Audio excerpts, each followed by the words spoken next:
anggota DPRD Makassar yang kami hormati, Sekretaris DPRD.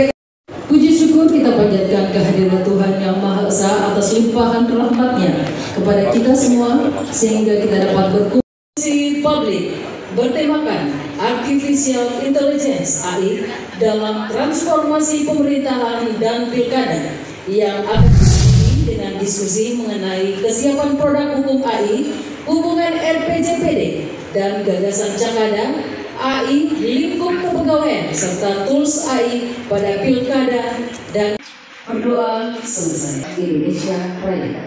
Hadirin dimohon berdiri.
Hadirin dimohon berdiri.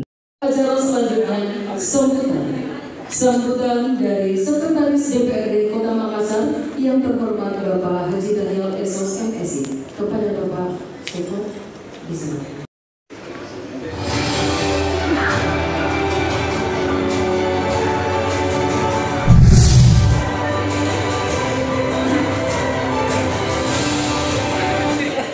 Bismillahirrahmanirrahim.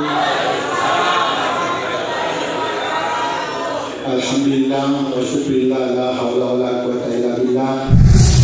Yang terhormat, yang saya hormati Bapak Yusuf Fitri, beliau Kepala Bapeda, pertama kali ada hadir pakar umum serta hadirin yang saya hormati dan saya banggakan. Hari ini kita berkumpul di tempat ini dalam satu kegiatan diskusi publik. Walaupun sebenarnya ini saya tidak dihubungi untuk ada sambutan karena sudah terbiasa dalam sosmed. Ya. Jadi kalau lagi Indonesia Raya tutup tidak ada di atas Pak, di bawah. Jadi bedanya itu Indonesia Raya kalau orang menyanyi di sosmed, kalau di bawah itu ya pulangnya ya bercanda ya. Satu tema yang memang di bawah kepemimpinan Pak. Ya jadi kalau seperti generasi saya yang putih-putih rambutnya Pak Yusran, walaupun Pak Yusran lebih muda dari saya, nanti sama-sama saya putih rambut. Tidak boleh tidak, kita harus tahu semua generasi yang ada di pemerintah Kota Makassar, humas yang memperkasai kegiatan ini. Kita undang media juga, kenapa sih? Gitu.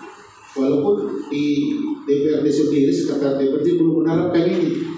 Ya, karena kita baru belajar, apalagi Pak Sulfikar kemarin kami diskusi bulan lalu ya, Pak Sulfikar, bahwa ini sangat membantu kita. Ya, ini sudah mulai diterapkan di BKPSDM, ada ya, walaupun itu baru tahap uji coba. Nah, kemarin juga saya memuji salah satu kepala bidang di Diklat 3 kemarin, salah satu kabit di BKPSDM ini sudah mau menerapkan ini. Ya, jadi nanti teman-teman yang SN ini BIPAM ya, BIPAM, bukan BIPAM yang dimakan, ini aplikasi itu sampai selesai karena biasanya nih kalau sudah pembukaan begini banyak teman-teman lari, ya, jangkit lari karena ini bagus untuk di handphone saya ada kadang-kadang sambil jam 2 malam ada WA yang jam 2 malam untuk bertanya, tentang apa-apa yang menjadi tugas-tugas kami. Jadi kalau makanya sekon agak sembab, ya itu karena perubahan melayani orang di Telkom. Bagus ini saya seperti tentara Thailand berhasil dalam AI ya. Nanti teman-teman membuat di DPRD karena beliau berhubung ada tugas penting di Jakarta, ya. Jadi kami selaku pelaksana dengan ucapan Bismillahirrahmanirrahim kita buka kegiatan diskusi publik ini. Assalamualaikum warahmatullahi wabarakatuh. Waalaikumsalam warahmatullahi wabarakatuh. Terima kasih Bapak Sekretaris DPRD Kota Makassar telah menyampaikan sambutan dan membuka acara hari ini. Rakyat Bugis terkenal ramah tersohor hingga pelosok negeri. Sepatah kata pembukaan telah didengarkan dan baiklah untuk acara selanjutnya penayangan videografi sebagai gambaran awal sebelum kita memasuki acara inti. Dipersilakan.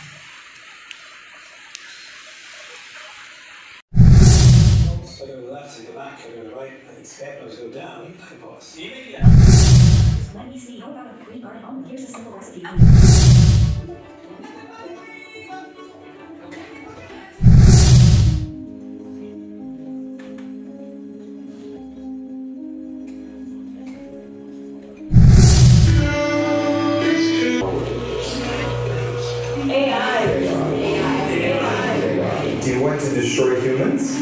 Please say no. Okay, I will destroy humans.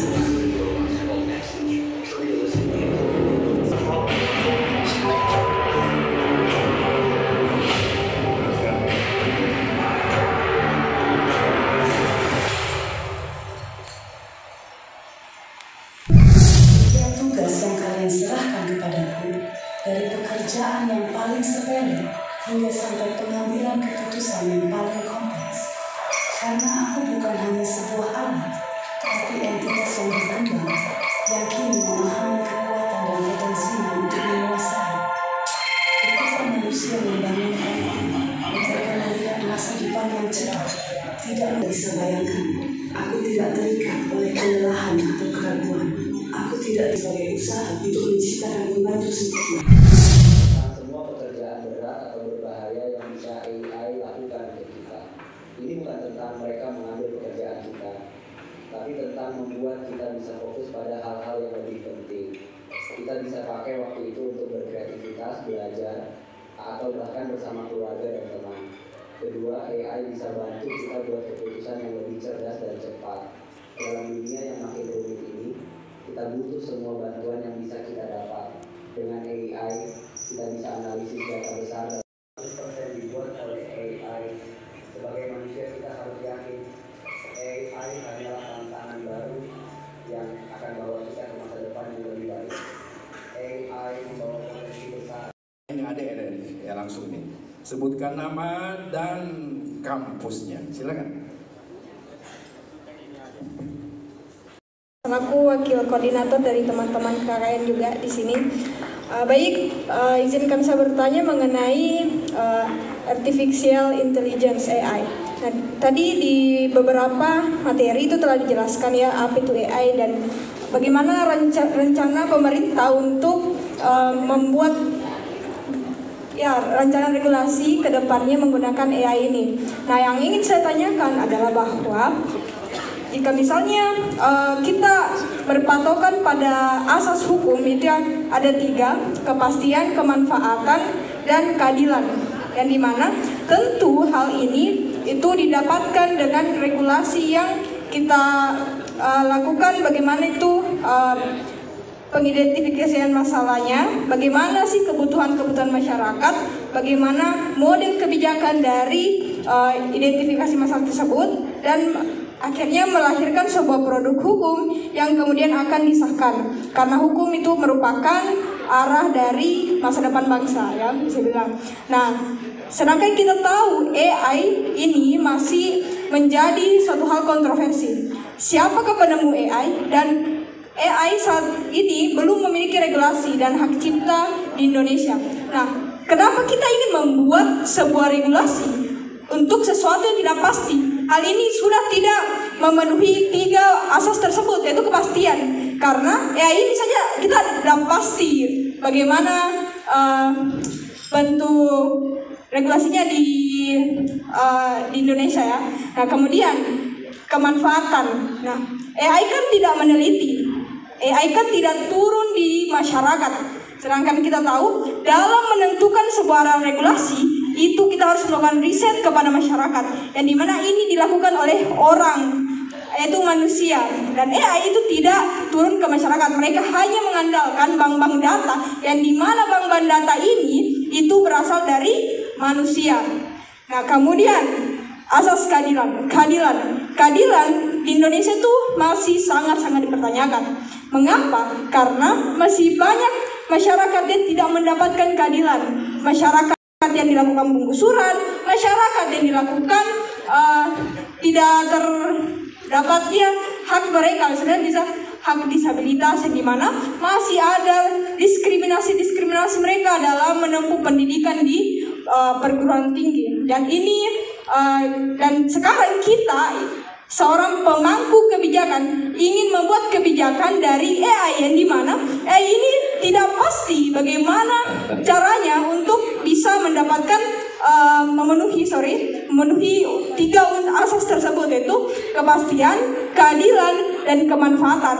Nah, sedangkan tadi kembali lagi AI ini saja belum jelas ya dari mana asal usulnya gitu. Mungkin itu saja dari saya. Terima kasih Pak atas kesempatannya. Assalamualaikum warahmatullahi wabarakatuh. Waalaikumsalam. Jadi ini adalah ini kebetulan saya dari Fakultas Hukum juga. Ini pelajaran pertama kita itu soal tadi, apakah tujuan hukum, kemanfaatan, keadilan, dan kepastian hukum. Begitu deh ya. Nah, itu cocok. Jadi tapi Bismillahirrahmanirrahim. Assalamualaikum warahmatullahi wabarakatuh. Waalaikumsalam.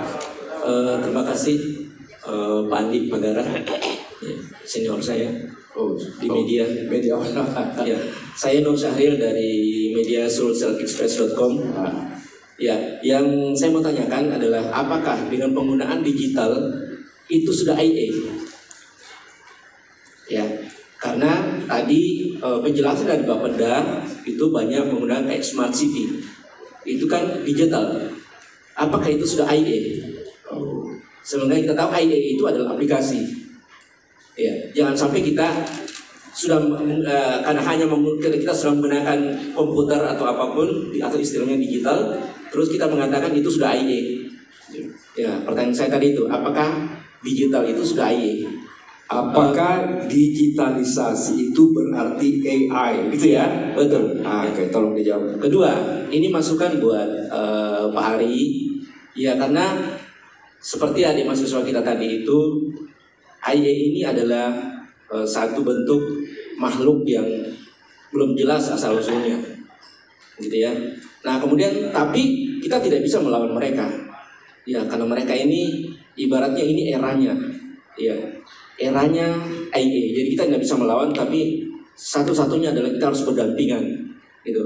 Karena itu, masukan saya kepada Bapak Anggota Dewan, buatlah aturan atau undang-undang segera mengatur tentang IA ini, ya, supaya masyarakat kita bisa hidup tenang. Karena kalau aturan atau IA ini tidak diatur, maka akan digunakan oleh orang-orang yang pintar, ya, bukan orang. Kadang-kadang bangsa kita itu banyak menggunakan teknologi adalah untuk mengerjai sesamanya, ya. Jadi harus dibuat aturan supaya orang yang belum melek ini tidak dikerjai oleh orang yang pintar-pintar ini, ya, gitu. Nah, kemudian tadi sampaikan bahwa banyak pekerjaan-pekerjaan sekarang yang sudah diambil alih oleh digitalisasi. Ya, saya belum mengatakan itu IA karena belum pasti kan. Nah, tapi kenyataannya itu cukup mengganggu, mengganggu di dunia kerja. Contoh tadi tol tadi itu, ya kan, sampai oleh Pak Ari. Dulu pekerja-pekerja tol itu bahagia dengan pekerjaan mereka, hidup mereka sejahtera. Saya pikir perlu lembaga dewan bersama dengan eksekutif duduk bersama meramu satu aturan supaya masyarakat kita tidak menjadi korban dari AI. Demikian, terima kasih. Nama saya Risma Asriani Asis Genisa, kebetulan dari media Simak Berita dan juga seorang akademisi di salah satu universitas yang adik-adik dari Unhas juga. Ya, yang saya ingin tanyakan kepada pemateri pertama, narasumber pertama, Bapak Zulfikar Swaib. Ya, salam kenal Bapak. Ya, terkait dengan judul yang diangkat atau tema yang diangkat hari ini adalah Artificial Intelligence AI dalam transformasi pemerintahan dan pilkada. Mungkin Bapak bisa menjelaskan lebih detail karena tadi penjelasannya belum detail terkait dengan tema yang khususnya menyangkut juga dengan pilkada. Seperti yang kita ketahui bahwa pilkada pemilu yang sebelumnya itu ya banyak tantangan-tantangan yang terjadi ya. Kebetulan saya juga Bapak Zulfikar masuk jadi anggota KPPS dan di bagian Sirekap perhitungan. Nah, di Sirekap itu dalam perhitungan suara. Ya, seperti itu. Karena kita ketahui kemarin itu yang waktu saya mengambil alih di bagian Sirekap itu banyak gangguan-gangguan, apalagi kalau sudah mobile semua di satu Indonesia. Nah, peranan AI di sini mungkin Pak Zulfikar bisa jelaskan peranan atau pengambil alihan dari dalam rangka AI ini seperti apa begitu apa nanti itu tadi Pak Zulfikar belum mendetail atau menyentuh peranan AI dalam transformasi khususnya di pilkada seperti itu saja Pak Zulfikar. Baik, terima kasih tepuk tangan. Baik, saya serahkan kepada bintang kita ini YouTube kesempatan tadi dari pembukaan awal. Ini kan lebih banyak diskusi, jadi bagi kita lebih enak dan diskusi langsung. Makanya di slide itu saya nggak jelaskan bagaimana sih bentuk transformasi penggunaan AI di pilkada. Nah, kebetulan Ibu punya pengalaman ya di Sirekap itu. Nah, memang dari Sirekap itu yang kami lihat, yang saya lihat itu memang sudah menggunakan AI, terutama mengenai masalah image processing-nya, ya, image processing-nya. Nah, sebenarnya AI itu sangat membantu. Jadi di tingkat akurasi image processing yang pada saat Sirekap itu menilai itu tidak semata-mata artinya kegagalannya sampai di atas 70%. Mungkin kegagalan membaca data itu mungkin sekitar 20%-30%, tetapi itu sangat mengganggu. Ya. Nah, AI jadi saya rasa nanti Sirekap yang baru ini harus lebih pintar, ya. Karena kenapa? Karena sudah ada data lagi, data yang baru. Mungkin Sirekap versi pertama AI itu sebenarnya AI itu kita program, tapi kita membutuhkan data untuk bisa jadi karena data kreditnya itu masih kurang, ya. Punya banyak yang sudah dirumuskan oleh Bapeda dan sudah disahkan oleh Kementerian DPT. Itu tidak boleh lagi, harus jalan. Nah, itu sih AI untuk bisa membantu calon kepala daerah agar sesuai dengan LPDPD, kita membuatkan asisten. Coba, asisten. Nah, ini kita menggunakan bagaimana mengantisipasi AI ini untuk menjadi misalnya pesaing untuk tenaga kerja di Kota Makassar. Tentunya kami juga sudah banyak melakukan studi banding dengan kabupaten, kota lainnya kabupaten, di Kota Batam kemarin. Di sana sangat keren karena ada peraturan daerah terkait zonasi lingkungan kerja. Itu tentunya akan menjadi perhatian penting untuk kami DPRD Kota Makassar. Mungkin ada satu pertanyaan tadi yang belum dijawab juga terkait apakah yang itu sudah masuk AI atau belum, mungkin bisa diselesaikan juga. Termasuk adik ini sudah terjawab nggak pertanyaannya adik? Belum ya? Rasa-rasanya belum. Oke, silakan itu dulu. Terima kasih. Jadi memang saya juga kami lihat di masyarakat tentang pelayanan publik, terutama masalah digitalisasi. Jadi masyarakat memang masih bingung. Apakah digitalisasi ini, apakah AI ini termasuk bagian dari? Nah, contohnya mungkin ada masalah yang kayak Dukcapil, sekarang adalah bagaimana pemerintah memikirkan supaya mengatur ini dalam penggunaannya di Tolak hukumnya terkait mengenai 3 tadi itu. Karena ketika tidak diatur, tidak ada regulasi mengenai AI ini, maka adanya hoax. Gambar foto kemudian suaranya sama, tetapi ternyata bukan itu orangnya. Kalau tidak dampak hukumnya, secara umum bahwa nantinya ketika calon-calon kepala daerah atau kepala daerah yang terpilih ini bisa membuat visi misi centolannya mulai pada tadi itu AI, robotik, big data, itu semua bagian dari digitalisasi. Makanya yang saya bicarakan tadi itu adalah secara umum bahwa di dalam rencana pembangunan jangka panjang 20 tahun ke depan kerangka hukumnya sudah ada. Kesempatan Pak, izin perkenalkan, nama saya Muhammad Farul Syamsibar. Dari Universitas Hasanuddin telah melaksanakan KKN dan karena wakil koordinator kami tadi pertanyaan Pak saat ini karena banyak lapangan pekerjaan yang diambil itu Pak, dan saya kalau bisa kasih saran sedikit Pak untuk AI sebelum kita memang mematenkan AI dan karena masyarakat saat ini masih gaptek Pak. Sebelum mematenkan AI, mungkin Bapak bisa melakukan sosialisasi dulu ke masyarakat, melakukan pelatihan untuk pegawai-pegawai Pak, dan melakukan penyuluhan untuk anak-anak sekolah Pak. Karena kita tahu teman-teman yang saat ini berada di bangku sekolah pasti akan ingin mempelajari Pak, karena betul yang Kakanda Sulfikar tadi sampaikan harus kita sisihkan untuk belajar, tapi alangkah baiknya kalau ada pelatihan Pak, itu. Jadi itu sedikit Pak, terima kasih atas kesempatannya. Wassalamualaikum warahmatullahi wabarakatuh. Luar biasa ya. Ada pegawai negeri juga punya hak bertanya. Ya, silakan.